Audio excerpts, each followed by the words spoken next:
Hi எல்லோருக்கும் வணக்கம். மாங்காய் பச்சடி வந்து எப்பயுமே எல்லோருக்குமே ஒரு ஃபேவரட்டான ரெசிபியாக தான் இருக்கும்.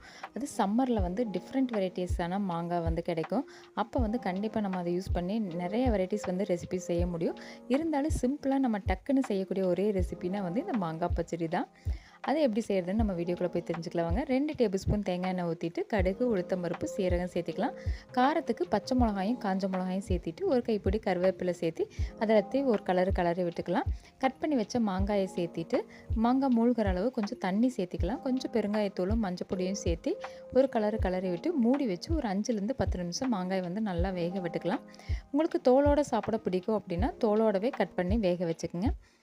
இப்போ 10 நிமிஷத்துக்கு அப்புறமா மாங்காயை வந்து லேசாக இப்படி மசிச்சு விட்டுட்டு கடைசியாக வந்து நாட்டு சக்கரை சேர்த்து இறக்கணும்னா நம்மளோட ஃபேவரட்டான மாங்காய் பச்சடி ரெடி.